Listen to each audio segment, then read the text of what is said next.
মাটির আদমকে প্রথম সৃষ্টি করিয়া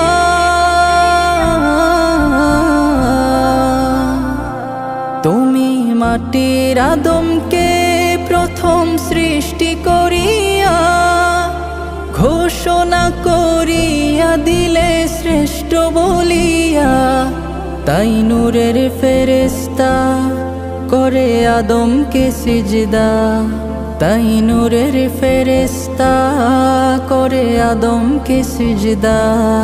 তুমি সবার চেয়ে দিলে মাটির মানুষকে সম্মান।